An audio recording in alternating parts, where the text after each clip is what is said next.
Hello everyone, welcome to my YouTube channel Sahu academy.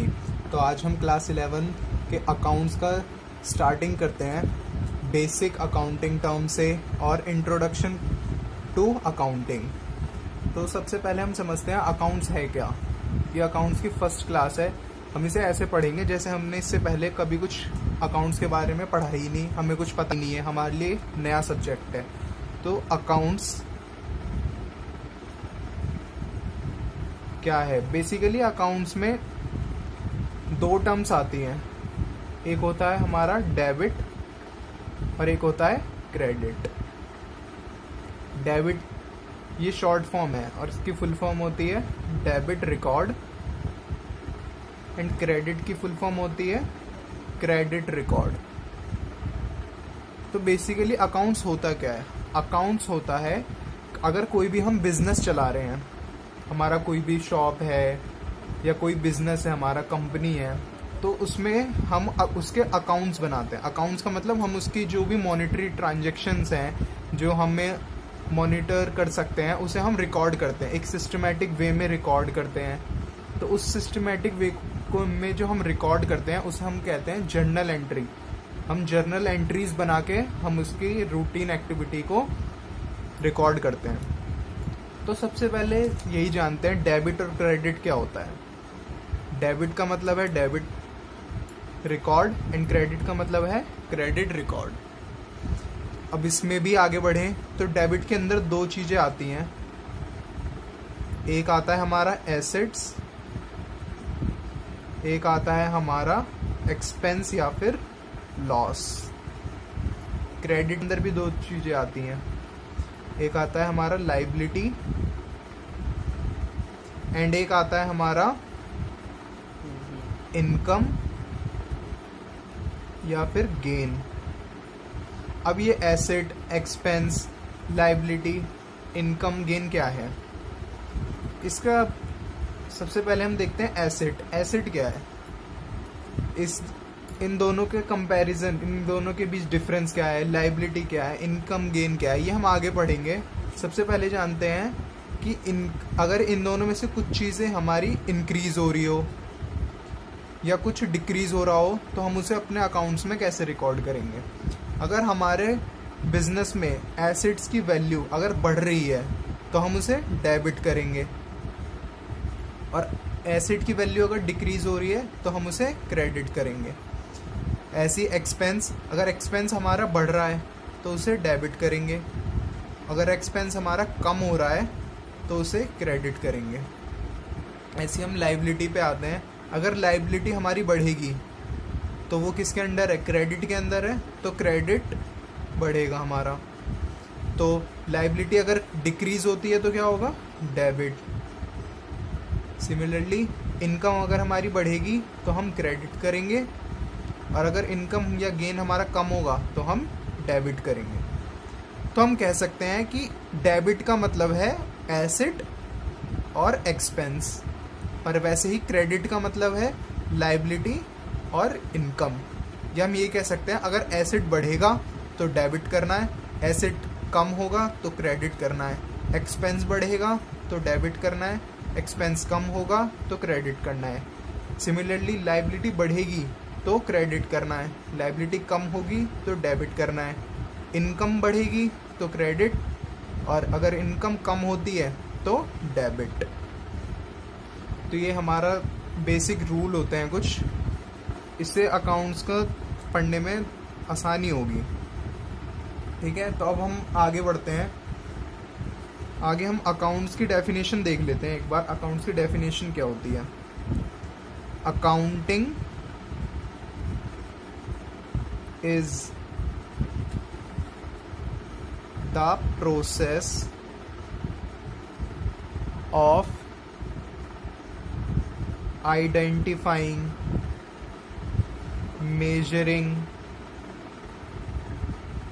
collecting, recording, classifying, summarizing, analyzing,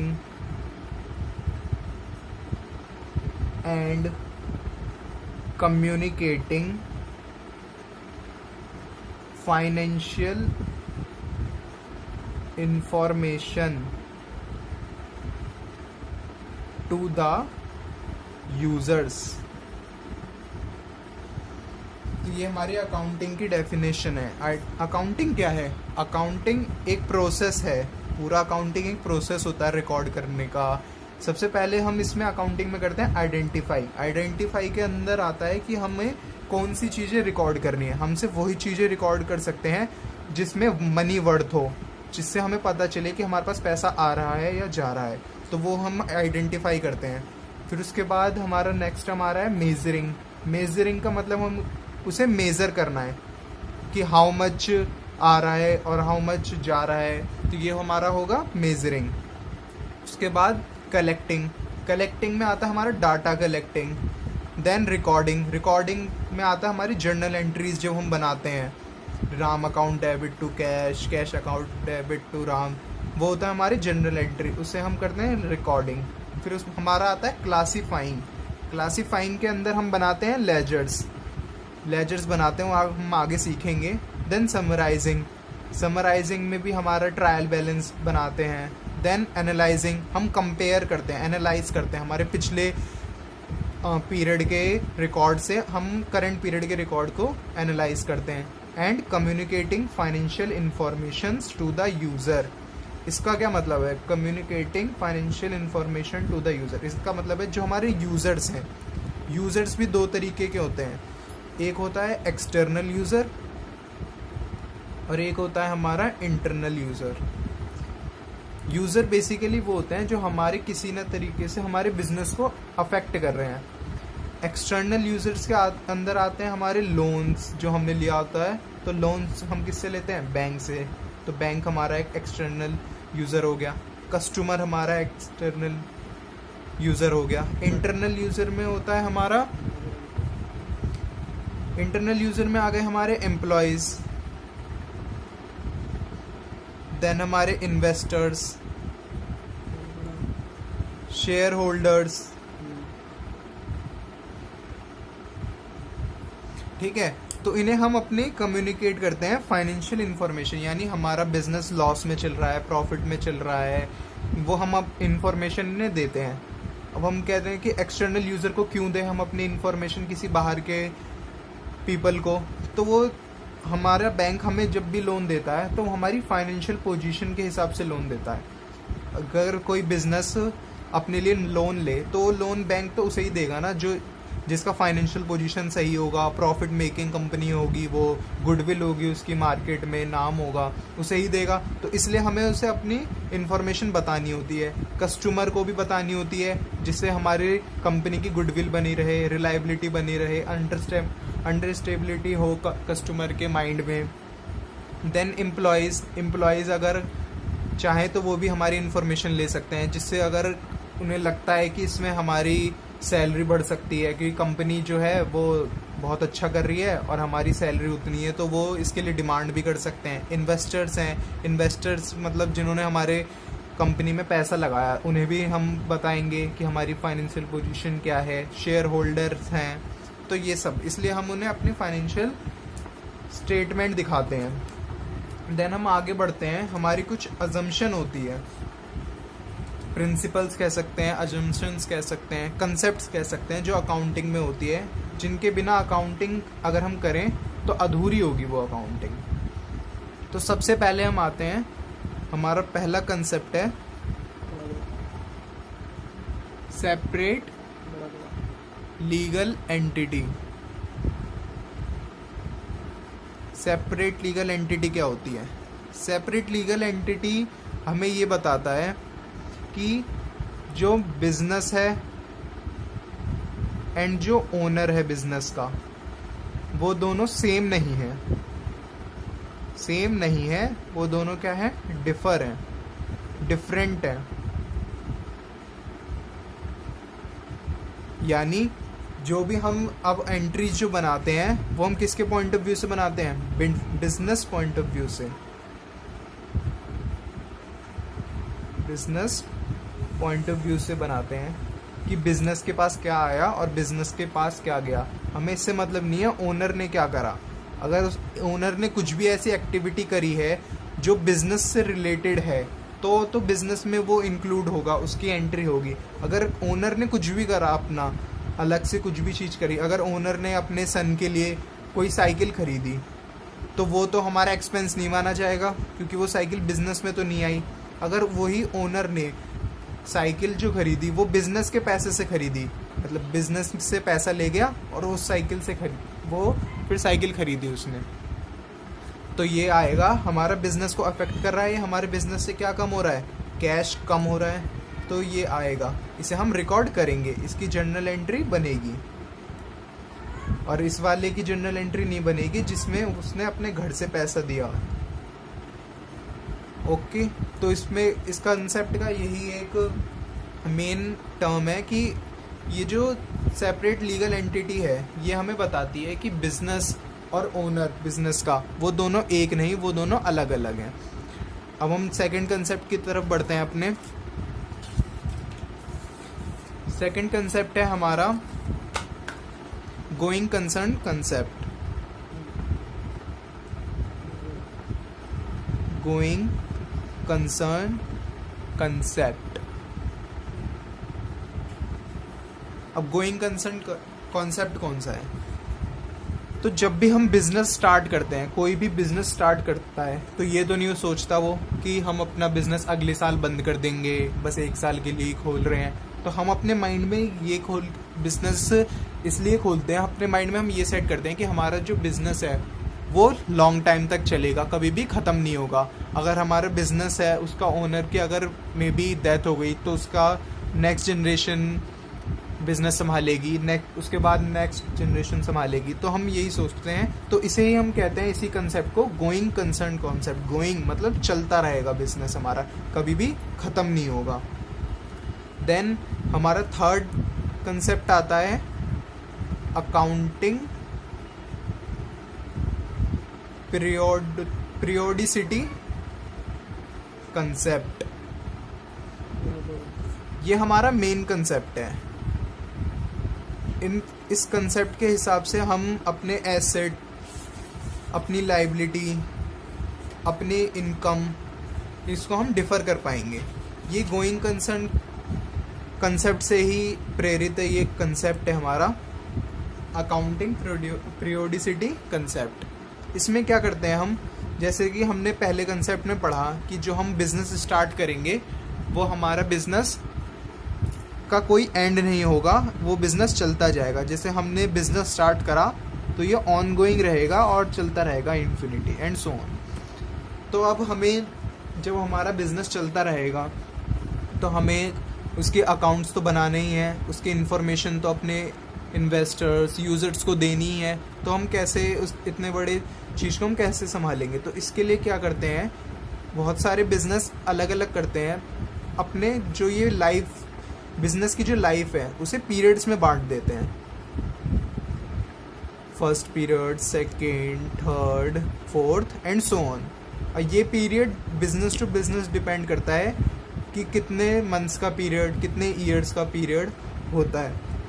बहुत business 3 month का बनाते हैं, कोई 9 मंथ्स का बनाता है, कोई 1 ईयर का बनाता है, कोई 1.5 ईयर का बनाता है। तो इसे हम कहते हैं अकाउंटिंग पीरियड जो हम बनाते हैं। बेसिकली जो हमारे अकाउंट्स के रूल्स हैं उस हिसाब से जो हमारा अकाउंटिंग पीरियड होता है वो 1 ईयर का होता है, जो कि स्टार्ट होता है हमारा 1 अप्रैल टू 31 मार्च, जो हमारे रूल्स के हिसाब से। तो हमारा फाइनेंशियल ईयर जो होता है वो 1 अप्रैल से लेके 31 मार्च तक होता है। तो अभी हमारा जो करंट ईयर चल रहा है उसका जो हमारा स्टार्ट होगा वो अब स्टार्ट हो गया है 1 अप्रैल 2020 से, एंड कब होगा हमारा 31 मार्च 2021 को।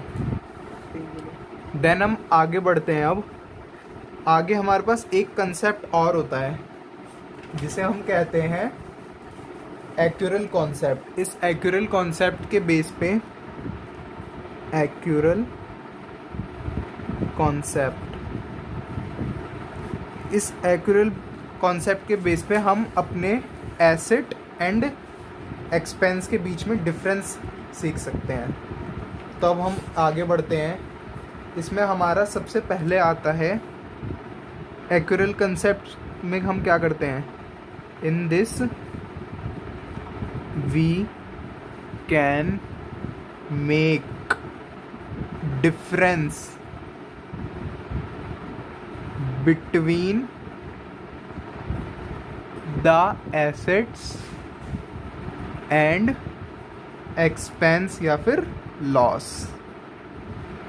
जिसे हमने ये देखा था पहले कि ये हमारा एसेट है और ये हमारा एक्सपेंस है। अब हम इन दोनों में डिफरेंस सीखेंगे।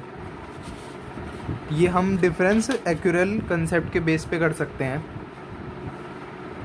अब हमारा सबसे पहले टर्म आता है एसेट। एसेट क्या होता है एंड एक्सपेंस।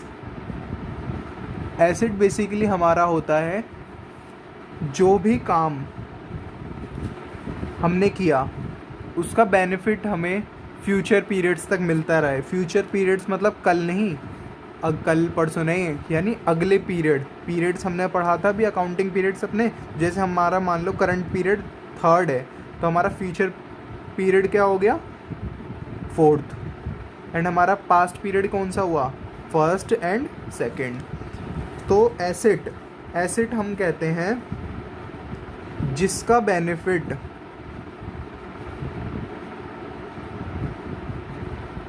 हमें फ्यूचर पीरियड्स तक मिले।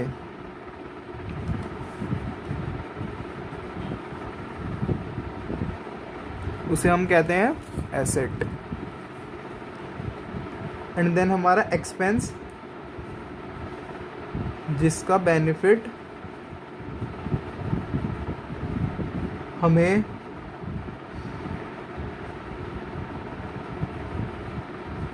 ओनली करंट पीरियड तक मिले।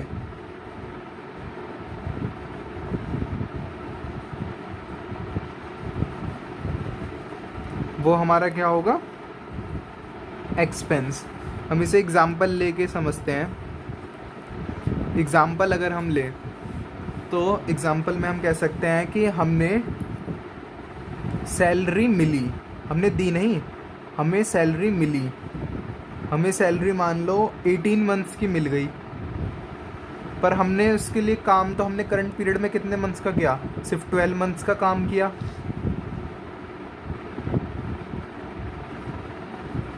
हमें सैलरी मिली नहीं, हमने किसी को सैलरी दी 18 महीने, सॉरी बाय मिस्टेक, हमने 18 मंथ्स की सैलरी दी अपने वर्कर को, पर उसने हमें काम कितना दिया, सिर्फ 12 मंथ्स का करंट पीरियड में। तो अब हमारे लिए 6 मंथ का जो काम है वो अब उसे क्या फ्यूचर पीरियड में करना होगा। तो इसका बेनिफिट हमें कब तक मिल रहा है, फ्यूचर तक मिल रहा है, फ्यूचर पीरियड में भी।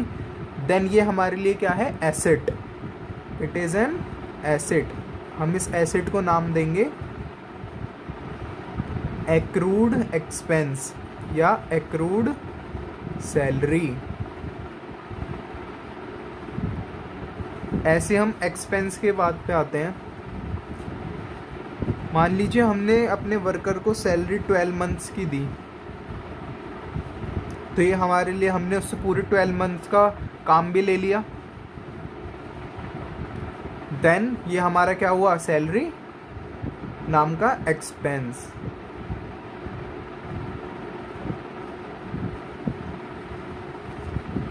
ओके, अब हम इससे एक्यूरल बेसिस पे हम डिफरेंस कर पाए हैं कि एसेट और एक्सपेंस में क्या डिफरेंस है। एसेट वो होता है जिसका बेनिफिट हमें फ्यूचर पीरियड्स तक भी मिलता रहे, नेक्स्ट पीरियड तक। एंड एक्सपेंस का मतलब है हमारा जिसका बेनिफिट हमें सिर्फ 1 पीरियड तक के लिए ही मिल पाता है, वो होता है हमारा एक्सपेंस। देन हम आगे देखते हैं रिवेन्यू रिकॉग्नाइजेशन। कॉन्सेप्ट है हमारा रिवेन्यू रिकॉग्नाइजेशन। ये हमारा जो कंसेप्ट है इसमें हम डिफरेंस करते हैं लायबिलिटी और इनकम के बीच में। वो कैसे? लायबिलिटी क्या होता है सबसे पहले ये समझते हैं। लायबिलिटी होता है हमें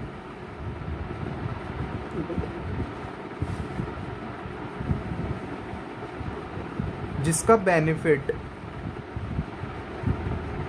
हमें फ्यूचर पीरियड में देना हो।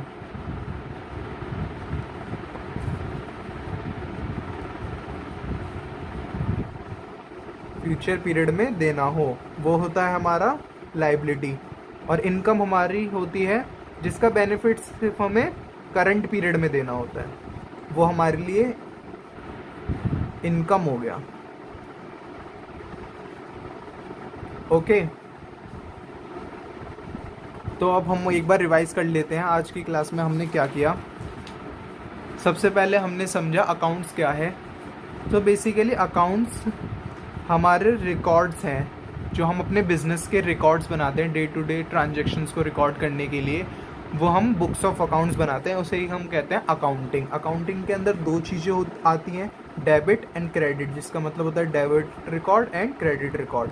वैसे ही डेबिट के अंदर भी दो चीज़ें आती हैं, एसेट एक्सपेंस, एंड क्रेडिट के अंदर आती है लायबिलिटी इनकम। अगर एसेट इंक्रीज हो रहा है तो डेबिट, डिक्रीज हो रहा है क्रेडिट, एक्सपेंस इंक्रीज हो रहा है डेबिट एंड एक्सपेंस कम हो रहा है क्रेडिट। एंड सिमिलरली लायबिलिटीज़ और इनकम अगर हम बढ़ती है तो क्रेडिट, और लायबिलिटी एंड इनकम अगर कम होती है तो डेबिट। फिर हमने पढ़ा बेसिक्स टर्म्स, एक्सटर्नल टर्म्स पढ़े थे हमने, यूज़र्स देखे थे अपने। फिर उसके बाद हमने पढ़ा था separate legal entity. Separate legal entity होता है हमारा जो ये बताता है कि बिजनेस और उसका ओनर वो एक नहीं है, दोनों अलग अलग हैं। देन आगे बढ़ते हैं, हमने और क्या देखा था, गोइंग कंसर्न कंसेप्ट समझा था हमने। गोइंग कंसर्न कंसेप्ट हमें ये बताता है कि जो हम भी बिजनेस स्टार्ट किया है वो हम ये मान के स्टार्ट करते हैं कि वो बिजनेस कभी ख़त्म नहीं होगा, ठीक है।